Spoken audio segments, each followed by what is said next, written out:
And so it is with Adamos, the physiology. It was an interesting piece of research that was done by a psychologist and several years ago. And actually, I don't know whether the research is as interesting as the fact that he got something like $9 million from the government to do this research, if I remember the numbers correctly, and I may be off there, but a significant sum of money. And he wanted to research a thing called a sand flea.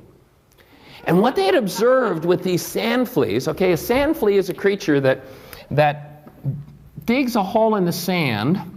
And the interesting thing about it is that whenever it wants to eat, this sand flea goes and finds food, brings it back, sits it at the edge of its hole, goes back in the hole and does whatever sand fleas do when they do that. It comes back out, gets the food, and eats.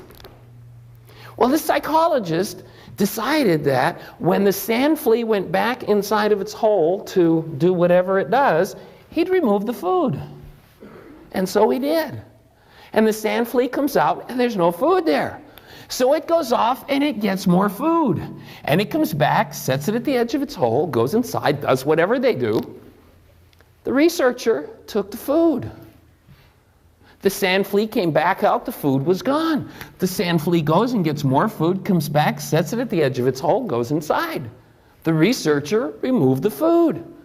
The sand flea comes back out, you get the story? You know how long the sand flea went and did that routine? Until it starved to death.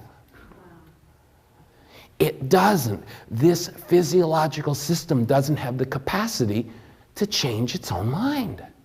Adam can't change itself. You know, there are countries in which monkey meat in the past has been a delicacy. And the way they would trap monkeys is they'd take a coconut, they'd cut a small hole in the coconut, just big enough for a monkey to squeeze its hand in. And they'd empty out the coconut meat, they'd put food in it that would attract the monkey and attach it to a tree. The monkey would come along, be attracted to food, stick its hand inside, get a handful of food, and now it can't get its hand out. And it's trapped. And it isn't bright enough to let go. The monkey body, monkey mind, the Adam mind can't let go. It can just run whatever's in it over and over and over and over again.